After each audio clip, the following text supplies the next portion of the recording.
Assalamu alaikum dear student. Today topic is working of an electrolytic cell from chapter 7 electrochemistry. Electrolytic cell जो है इसके बारे में हमने लास्ट लेक्चर में डिस्कस किया था कि इलेक्ट्रोलिटिक सेल जो है वो हमारे पास एक टाइप है इलेक्ट्रोकेमिकल सेल की। जैसा मैंने आपको बताया था कि इलेक्ट्रोकेमिकल सेल जो है उसको फर्दर इसकी टाइप्स हैं on the basis of spontaneous और नॉन स्पॉन्टेनियस रिएक्शन। ठीक है, तो ये हमारे पास जो है इलेक्ट्रोलिटिक सेल जो है ये वो वाला हमारे पास सेल है जिसमें नॉन स्पॉन्टेनियस रिएक्शन जो है वो प्रोसीड होते हैं। तो अब हमने लास्ट लेक्चर में इसकी कंस्ट्रक्शन के बारे में पढ़ा था कि इलेक्ट्रोलिटिक सेल की कंस्ट्रक्शन में हमारे पास जो है इलेक्ट्रोलाइट है जिसमें इलेक्ट्रोड को डिप किया जाता है और उसको बैटरी के साथ कनेक्ट किया जाता है। ठीक है, वो सब इसकी कंस्ट्रक्शन थी। अब हम ये देखते हैं कि इलेक्ट्रोलिटिक सेल में जो इलेक्ट्रोलाइसिस का प्रोसेस होता है या जो भी हम उसमें रिएक्शन कैरी आउट करवाते हैं वो किस तरह से वर्क करता है। आज हम इसकी वर्किंग के बारे में डिस्कस करेंगे कि इलेक्ट्रोलिटिक सेल जो है वो वर्क किस तरह से करता है, उसकी वर्किंग किस तरह से होती है। जैसा कि मैंने आपको पहले ही बताया था कि ये जो है इसमें नॉन स्पॉन्टेनियस रिएक्शन होता है बाय अप्लाइंग इलेक्ट्रिक करंट। तो जैसे हम इसको इलेक्ट्रिक करंट इसमें प्रोवाइड करते हैं, कहाँ से इलेक्ट्रिक करंट आता है? कंस्ट्रक्शन में हमने ये पढ़ा था कि इलेक्ट्रोड को बैटरी से कनेक्ट किया जाता है। तो वो जो बैटरी है वो क्या करती है, बैटरी जो है वो सोर्स ऑफ करंट है, वो इसको करंट प्रोवाइड करती है। जैसे ही करंट जो है वो इसमें इलेक्ट्रोलाइट में से पास होता है तो वो जो इलेक्ट्रोलाइट है, लेट्स सपोज वो हमारे पास सोडियम क्लोराइड का सोल्यूशन है, तो वो क्या होगा, वो इलेक्ट्रोलाइट जो है वो ब्रेक डाउन हो जाएगा, उसकी इलेक्ट्रोलाइसिस हो जाएगी इन देयर आयंस। अब इसमें जो है वो आयंस आपको पता है दो तरह के होते हैं। एक हमारे पास जो होते हैं पॉजिटिव चार्ज वाले आयंस होते हैं जिनको हम कैटाइन कहते हैं, और नेगेटिव चार्ज वाले आयंस होते हैं जिनको हम एनाइंस कहते हैं। जैसे ही करंट पास हुआ तो जो इलेक्ट्रोलाइट था वो क्या हो गया, आयंस में कन्वर्ट हो गया। अब वो जो आयंस हैं, वो आयंस जैसे ही उसमें सॉल्यूशन में आयंस बनते हैं तो वो आयन क्या करते हैं, अपने अपने कोरेस्पोंडिंग इलेक्ट्रोड की तरफ मूव करना शुरू कर देते हैं। जो पॉजिटिव वाला, आपको पता है पॉजिटिव जो है वो नेगेटिव को अट्रैक्ट करता है और नेगेटिव पॉजिटिव को। जो पॉजिटिव चार्ज वाले आयन होंगे वो नेगेटिव टर्मिनल कैथोड की तरफ मूव करेंगे और जो नेगेटिव वाले होंगे वो पॉजिटिव टर्मिनल एनोड की तरफ मूव करना शुरू कर देंगे।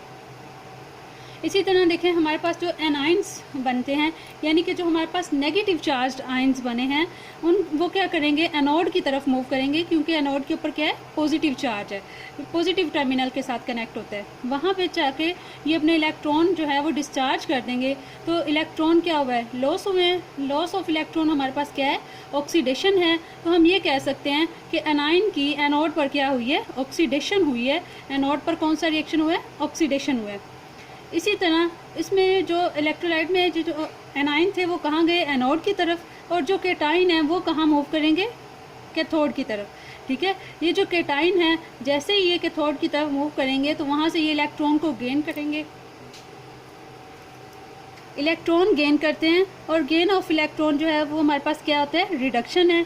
तो हम ये कह सकते हैं कि कैथोड पर कौन सा रिएक्शन हुआ है, रिडक्शन। इसी तरह हम कह सकते हैं कि इलेक्ट्रोलिटिक सेल में ऑक्सीडेशन और रिडक्शन जो है वो टेक प्लेस हो रही है, या रिडॉक्स रिएक्शन जो है वो प्रोसीड हो रहा है। अच्छा, इलेक्ट्रोलिटिक सेल की जो हम वर्किंग देख रहे हैं उसमें हमको उसको समझने के लिए हम सोडियम क्लोराइड की अगर हम बात कर लें तो हम क्या करते हैं, जो हमने इलेक्ट्रोलाइट लिया है इलेक्ट्रोलिटिक सेल में वो हमारे पास क्या है, फ्यूज सोडियम क्लोराइड है। सोडियम क्लोराइड का आप कह सकते हो वाटर में सोल्यूशन है। तो जैसे ये सोडियम क्लोराइड का वाटर में सोल्यूशन है, तो जैसे ही हम इलेक्ट्रोलिटिक सेल में करंट पास करवाएंगे तो ये सोडियम क्लोराइड जो है इसकी क्या हो जाएगी, इलेक्ट्रोलाइसिस, यानी कि ये अपने पॉजिटिव और नेगेटिव आयंस में कन्वर्ट हो जाएगा। अब यहाँ पे हमारे पास सोडियम आयन पॉजिटिव बने हैं और क्लोराइड आयन के ऊपर क्या है, नेगेटिव चार्ज है। जैसे ही ये आयंस की फॉर्मेशन हुई, ये आयंस क्या करेंगे, अपने अपने कोरेस्पोंडिंग इलेक्ट्रोड की तरफ मूव करना शुरू कर देंगे। एनोड के ऊपर कौन सा चार्ज है, पॉजिटिव। तो ये क्लोराइड आयन क्या करेंगे, एनोड पर जाएंगे, वहाँ पर जाकर क्लोराइड आयन के ऊपर ये जो नेगेटिव चार्ज की फॉर्म में इलेक्ट्रॉन्स हैं ये वहाँ जाके इन इलेक्ट्रॉन को लॉस कर देगा, और लॉस ऑफ इलेक्ट्रॉन क्या हो गया, हमारे पास ऑक्सीडेशन है। तो एनोड पर कौन सा प्रोसेस हो गया, ऑक्सीडेशन का।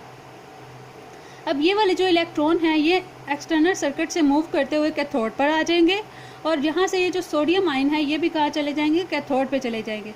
वहाँ पे कैथोड पे सोडियम आयन जो है वो इलेक्ट्रॉन को गेन कर लेंगे, इलेक्ट्रॉन को गेन करेंगे और ये कन्वर्ट हो जाएंगे सोडियम में। ठीक है, यानी कि हमारे पास जो है एनोड पर क्लोरीन गैस प्रोड्यूस हुई और कैथोड पर सोडियम। अगर हम इस रिएक्शन को ओवरऑल लिखें तो हमारे पास क्या है कि ये सोडियम आयन और ये क्लोराइड आयन जो है इनका जो है वो रिडॉक्स रिएक्शन हुआ और कन्वर्ट हो गए सोडियम में और क्लोराइड आयन में।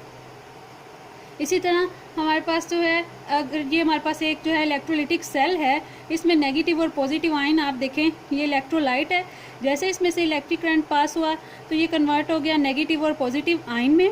ये नेगेटिव आयन जो है ये पॉजिटिव एनोड की तरफ मूव करना शुरू हो गए, और ये जो पॉजिटिव आयन है इन्होंने नेगेटिव टर्मिनल कैथोड की तरफ मूव करना शुरू कर दिया।